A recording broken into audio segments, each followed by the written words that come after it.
You've probably seen this idea floating around online. It's this powerful belief system that takes one of the most painful things anyone can go through, rejection by your own family, and completely flips it on its head.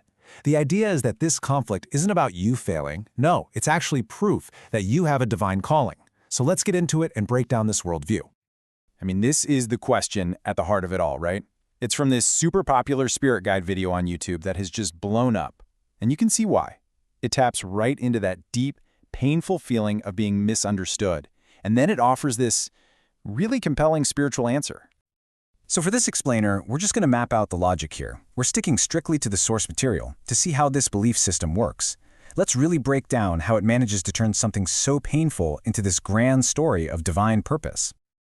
Okay, so where does it all begin?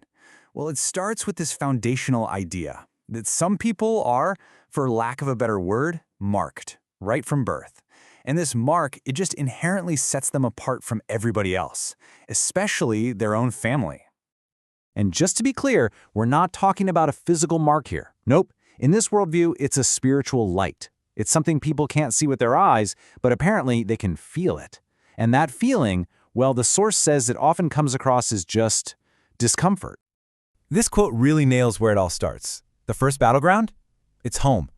The source is basically saying that if you've ever felt like an outsider in your own family, maybe you were too quiet, too deep, or just too strange, that's not a flaw. Actually, it's the very first sign that this divine mark is showing itself.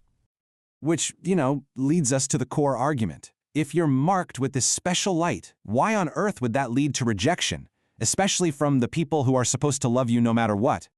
So here you can see the two realities laid out side by side. On one side, you've got the family's perspective as the source describes it. They just see you as different, maybe even flawed. But then on the other side, you have the spiritual reality. And in that reality, your light is like a mirror. It exposes things inside them that they just can't face. So the rejection, it's not actually about you at all. It's them projecting their own inner stuff onto you. And this is the whole game changer right here. It's all about the reframe. That deeply personal pain of being rejected by your family gets completely transformed into a positive spiritual indicator. It becomes evidence that, hey, you're carrying something powerful, something divine. This quote really just sums it all up, doesn't it? It creates this separation between you, the person, and your divine calling. So the conflict, according to this belief, isn't aimed at you. It's aimed at the spiritual light that you carry. Okay, so if rejection is one sign, what else is there? What other proof does the source offer to back up this feeling of being chosen? Well, the answer apparently lies in some very specific, you might say, supernatural experiences. Yeah. According to the source, these are not just random things happening. We're talking about angelic visitations that bring comfort when you need it most, prophetic dreams that kind of give you a blueprint for what's coming, and divine messages that offer guidance. The idea is that these are direct confirmations, straight from heaven. And the source makes a really important point here. It says you shouldn't expect anyone, especially your family, to get it. The whole purpose of these encounters isn't to get validation from other people. It's all for you, for your own internal confirmation that, yes, you're on the right track. This brings us to another really painful experience that gets a total reframe in this worldview: loneliness. I mean, what if feeling isolated isn't a punishment? What if it's actually a necessary, even purposeful part of a bigger divine plan? See, in this way of thinking, isolation actually becomes a sacred space. It's seen as this divine strategy to pull you away from all the noise, all the opinions of the world, so you can hear what heaven is trying to tell you, crystal clear. It's a training ground, not a prison cell. So the story completely shifts, right? You're not forgotten, you're being intentionally hidden. It's like a seed that has to be buried in the dark before it can sprout. This lonely period is for refinement, for getting you ready, so when your big purpose is finally revealed, you're good to go. All right, so if you're on board with this worldview, how are you actually supposed to act? The source lays out a really specific playbook for how a chosen one should deal with all that family conflict. And the response it suggests is, well, it's totally spiritual, not emotional. You can see it in these 5 steps. The whole goal is to swap out our natural human reactions, like getting angry, with calm. Instead of holding a grudge, you pray. Instead of needing their approval, you have faith. It's really a strategy for rising above the whole mess. I mean, let's be honest. This reaction is completely the opposite of what our normal human instincts tell us to do, right?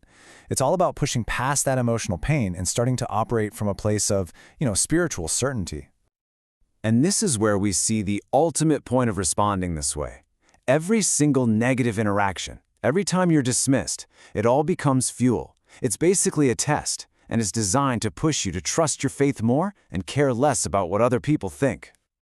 So, let's recap. We've looked at the mark, the reason for the rejection, the evidence, and the response. So what's the big takeaway from all this?